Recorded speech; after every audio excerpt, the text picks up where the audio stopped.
Salut les gars, j'espère que vous allez bien. Aujourd'hui, vous l'avez vu dans le titre, on va traiter de la créatine. Est-ce que, comme certains le disent, c'est un produit dopant?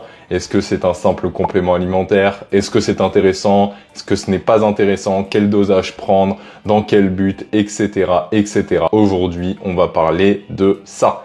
On va essayer d'expliquer en une petite quinzaine de minutes qu'est-ce que c'est la créatine, quels sont ses effets positifs, quels sont ses effets négatifs, et également, est-ce que ça va vraiment vous être utile à vous? Alors la créatine, qu'est-ce que c'est?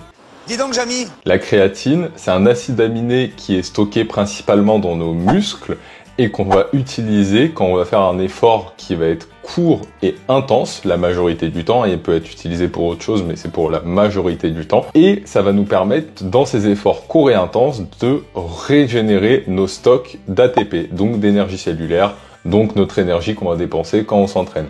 En gros, ça va nous permettre, quand on fait une séance de muscu par exemple, de pouvoir recharger rapidement nos stocks d'énergie pour avoir un peu plus d'énergie pendant nos séances. Cette créatine, on peut la trouver naturellement dans la viande rouge, dans la viande blanche et dans les poissons gras, à une dose qui va être un peu moins élevée que ce qu'on peut prendre par la supplémentation, qui est la deuxième source qu'on peut avoir pour la créatine. En termes de supplémentation, on a deux sortes de créatine qui existent, la créatine monohydrate et la créatine dite Créapure, c'est un label. La créatine monohydrate, c'est la créatine classique, c'est juste qu'elle va être un peu moins pure que la Créapure, d'où le nom d'ailleurs, à peu près à 95% en général. Et la seule chose qui va se différencier entre les deux, du coup, c'est la pureté de la créatine et du coup, la possible contamination de la créatine par d'autres molécules à l'intérieur.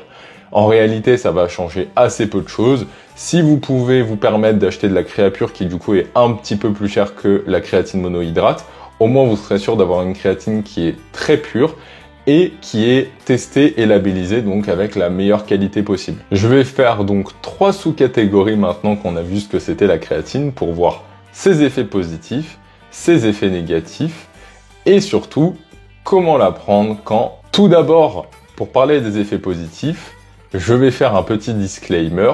En effet, la créatine a de nombreux effets positifs, mais si vous en avez déjà en grande quantité dans votre alimentation ou que vous n'êtes pas forcément sensible à ça, parce que certaines personnes ont moins de sensibilité par rapport à la créatine, vous n'en tirerez pas forcément de bénéfices en vous supplémentant. Et donc le premier effet positif de la créatine, ça va être la prise de force.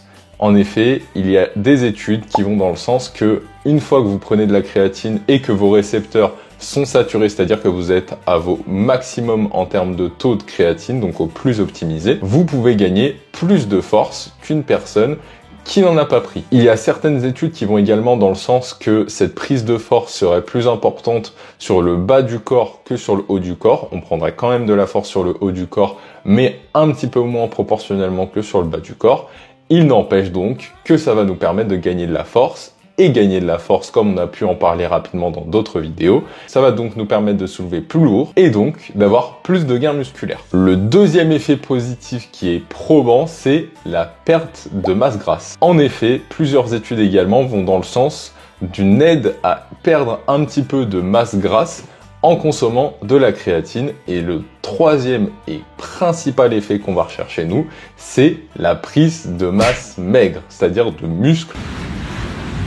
Énorme! La créatine, elle va nous aider à prendre plus de masse sèche que sans. Ça a été vérifié également par des études en comparaison avec des gens qui ne prenaient pas de créatine ou qui prenaient un placebo.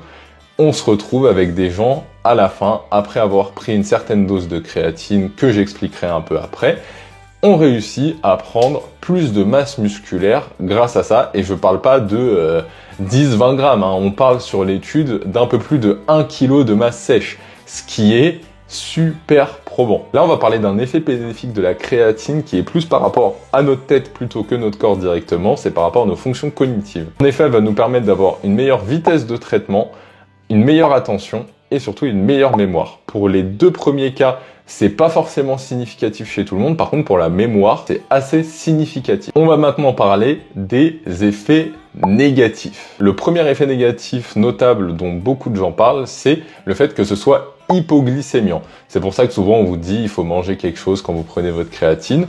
En réalité, l'effet hypoglycémiant est à mettre dans un certain contexte. En effet, la créatine va jouer sur vos niveaux d'insuline. Donc l'insuline, l'hormone qui va réguler votre glycémie sanguine, donc en gros votre taux de sucre dans votre sang. Donc ça peut avoir un effet légèrement hypoglycémiant. Il n'empêche que cet effet légèrement hypoglycémiant, il est clairement très faible pour des personnes en bonne santé, des personnes lambda. Donc l'effet hypoglycémiant dont tout le monde parle, en réalité, pour une personne en bonne santé, n'a que très peu d'impact. Donc, pas forcément une obligation de prendre votre créatine avec un repas. Mais, il faut mettre un petit mais pour des personnes qui vont avoir des soucis de sensibilité à l'insuline, par exemple des personnes diabétiques. Là, c'est plus problématique. Vu que quand on est diabétique, on a des soucis de niveau d'insuline qu'il faut y faire très attention. Là, la créatine, elle va plus jouer sur l'insuline et donc là, on peut avoir des vrais cas d'hypoglycémie.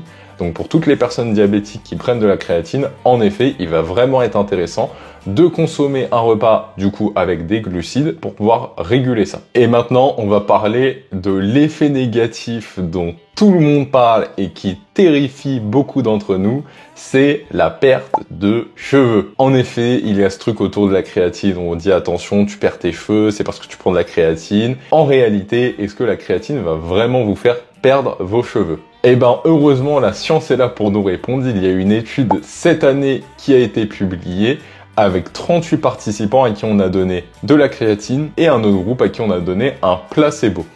Pendant 12 semaines, on les a testés sur de nombreux paramètres. Je vous mettrai de toute manière l'étude en description comme d'habitude. Il en a résulté que non, il n'y a eu aucune perte de cheveux due à la supplémentation. On a comparé les deux groupes et il n'y a eu aucune différence. Donc, je vous le dis tout de suite, non, prendre de la créatine ne vous fera pas perdre vos cheveux. Ce mythe est assez ancien et vient du fait qu'avant on ne parlait pas du tout des produits dopants, que les bodybuilders disaient prendre de la créatine et on voyait que pas mal de bodybuilders ont eu des soucis à perdre leurs cheveux parce que forcément avec la prise de testostérone et d'autres hormones, ça peut induire une accélération de la chute de cheveux. Et ben, tout le monde a associé ça à la créatine et tout le monde a dit la créatine, ça cause de la perte de cheveux. La science nous répond que non. Vous avez vu les effets positifs qui sont très nombreux et les effets négatifs qui sont quasiment absents. Vous comprenez donc que prendre de la créatine, ça ne peut être que du bénéfice. Maintenant, on va voir la troisième partie de la vidéo. Vu que vous voyez qu'il n'y a que des bénéfices, vous allez me dire maintenant, Logan, comment est-ce qu'on fait pour en prendre, quand, dans quelle dose? Eh ben, je vais vous expliquer ça tout de suite. Autour de la créatine, pour la prise de la créatine, on entend beaucoup de choses. On en a certains qui sont adeptes de faire des pauses et faire des phases de charge, c'est-à-dire prendre des fortes doses pour saturer les récepteurs de créatine. On en a qui disent oui, il faut en prendre tous les jours, oui, j'en prends 2 fois dans la journée, etc. On va voir ce qui est le mieux. On va voir la différence déjà entre en prendre tous les jours et faire des phases de charge. Le fait d'en prendre tous les jours de la créatine, ça va vous permettre de remonter vos stocks jusqu'à ce que les récepteurs soient pleins. Une fois que les récepteurs sont pleins, il faut juste les conserver pleins et vous aurez le maximum de bénéfices de la créatine.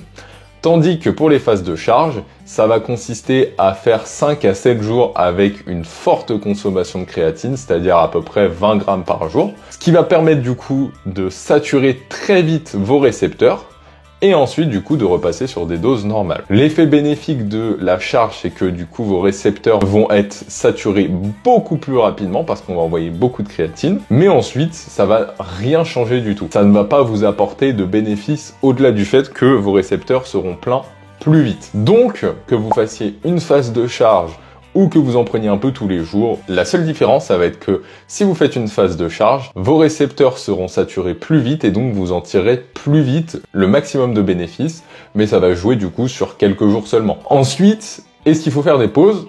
Eh ben non. On a vu que le but, c'est que nos récepteurs de créatine soient tout le temps au max, donc il faut continuer à en prendre et du coup en prendre combien? Eh ben en prendre 3 à 5 grammes par jour ou 0,3 grammes par kilo de poids de corps. Les deux méthodes fonctionnent. Il a été démontré qu'on tire des effets bénéfiques de la créatine à partir de 3 grammes jusqu'à 5 grammes. Pour des personnes assez lourdes, on peut monter un petit peu parce que du coup notre poids de corps sera plus haut. Et ça sert à rien de prendre 20 grammes tous les jours, les gars. Vous n'en tirez pas de bénéfices plus que ça. Et donc ces 5 grammes de créatine, quand est-ce qu'on les prend? Eh ben on les prend, comme je l'ai dit, si on veut vraiment optimiser, pendant un repas, de préférence avec des glucides, pour absorber ça tranquillement avec une source de glucides qui va nous permettre de n'avoir aucune hypoglycémie. Et là, on est au top du top. J'en ai donc fini avec ce sujet de la créatine. Maintenant, vous n'avez plus aucune excuse pour ne pas prendre de créatine vu tous les effets bénéfiques que ça va avoir sur vous et vos performances. J'espère que cette vidéo vous aura intéressé les gars. Je vais vous laisser là-dessus. Je vous souhaite une bonne journée et à la prochaine. Ciao!